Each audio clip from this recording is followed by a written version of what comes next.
चवर वंश यानी कि एक महान समाज की कहानी, महान योद्धाओं की कहानी, जो कि आज हम आपको बताने वाले हैं चमार वंश का इतिहास के बारे में।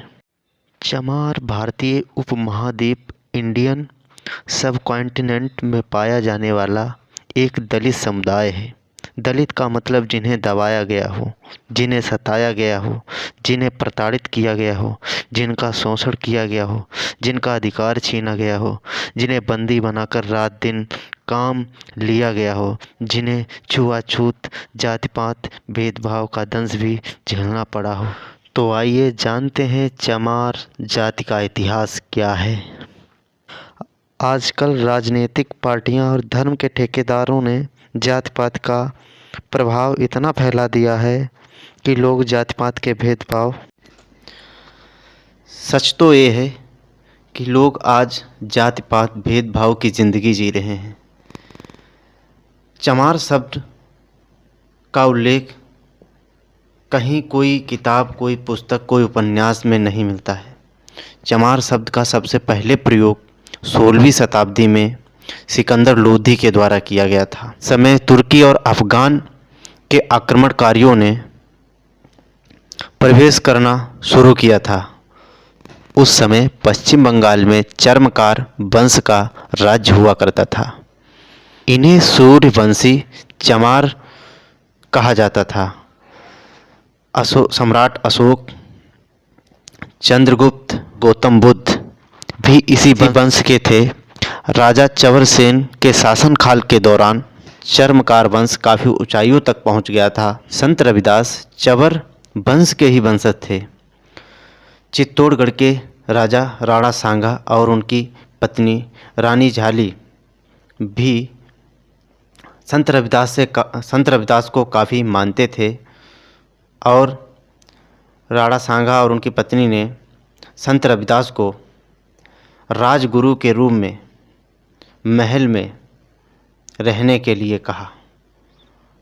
संत रविदास ने राणा सांगा की बात मानते हुए महल में राजगुरु के रूप में रहने लगे। राणा सांगा और उनकी पत्नी रानी झाली के द्वारा संत रविदास का महल में स्वागत किया गया और उन्हें राजगुरु की उपाधि दी गई। संत रविदास की रचनाएं और व्याख्यान से लोग प्रभावित होने लगे। उन्हें काफ़ी बड़ी मात्रा में लोग उन्हें अपना गुरु मानने लगे। वहीं दूसरी ओर सिकंदर लोदी का शासन चल रहा था। सिकंदर लोदी को संत रविदास के बारे में पता चला कि संत रविदास की तरफ लोगों का रुझान बढ़ रहा है। सिकंदर लोदी को डर हुआ कहीं इस्लाम छोड़कर लोग संत रविदास को ना अपना लें, उन्हें अपना गुरु ना बना लें। तो सिकंदर लोदी ने एक नीति बनाई। उसने अपने खास व्यक्ति सदना फ़कीर को बुलाया और उससे कहा कि वह चित्तौड़गढ़ जाए और संत रविदास से इस्लाम कबूल करने के लिए कहे। फिर क्या, सदना फ़कीर चित्तौड़गढ़ गया और संत रविदास को जबरन इस्लाम कबूल करने के लिए कहा। फिर संत रविदास ने कहा कि अगर आप तर्क वितर्क शास्त्रार्थ से हमसे अगर आप जीत जाते हैं तो मैं इस्लाम कबूल कर लूँगा। और संत रविदास ने एक शर्त रखी कि अगर तर्क वितर्क और शास्त्रार्थ में हमसे नहीं आप जीत पाते हैं तो आपको हिंदू धर्म अपनाना पड़ेगा। सदना फ़कीर ने ये बात संत रविदास की मान ली और फिर शुरू हुआ तर्क वितर्क और शास्त्रों का ज्ञान, जो कि जिसमें संत रविदास की जीत हुई और सदना फ़कीर हार गया।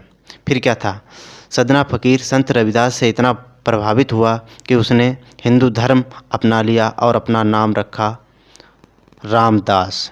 फिर संत रविदास और रामदास के द्वारा हिंदू धर्म का प्रचार होने लगा और हिंदू धर्म से ही लोग प्रभावित होकर काफ़ी लोग जो है हिंदू धर्म अपनाने लगे।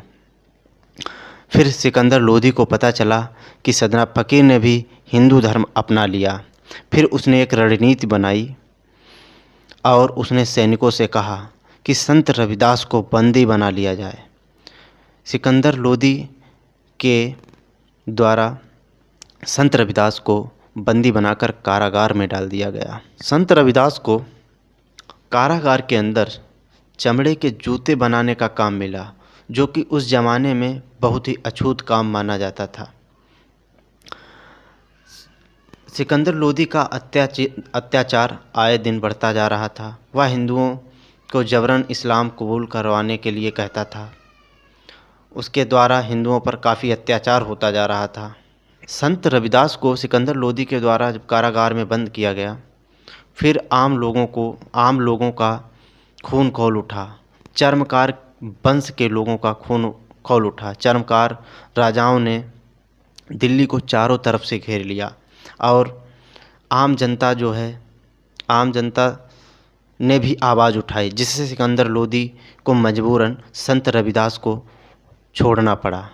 फिर संत रविदास को छोड़ दिया। उसके बाद में सन 1520 ईस्वी में संत रविदास की मृत्यु हो गई और सिकंदर लोदी का फिर हिंदुओं पर अत्याचार बढ़ गया। विदेशी आक्रमणकारियों के पहले अपने भारत में विदेशी आक्रमणकारियों के पहले जूते का काम भारत में नहीं चलता था। सिकंदर लोदी के द्वारा चवर वंश के काफ़ी लोगों को बंदी बनाकर उन्हें चमड़े के जूते का काम दिया गया।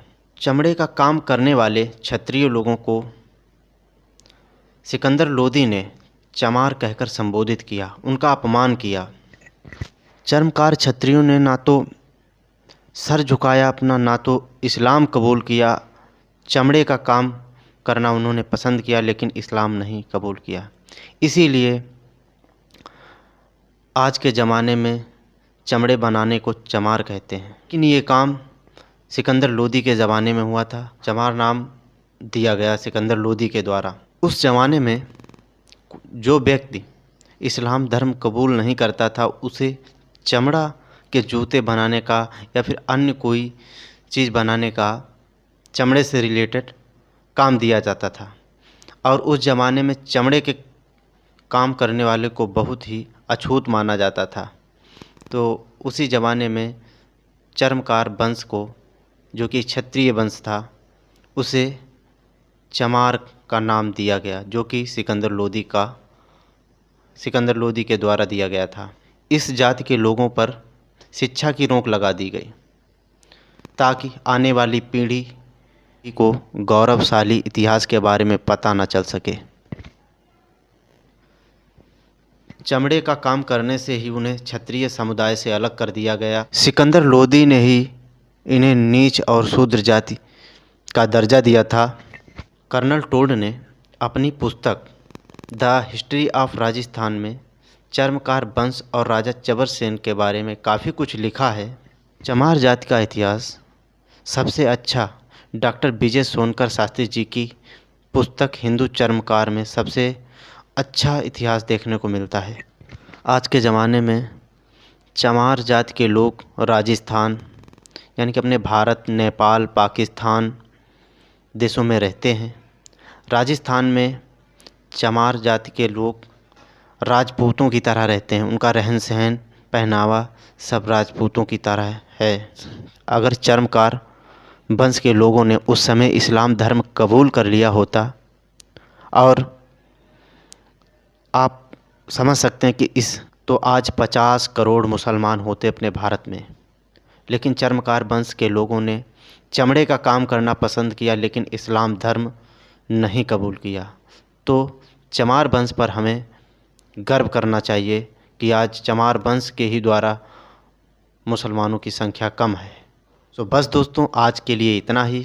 मिलते हैं आप लोगों को अच्छे वीडियो में।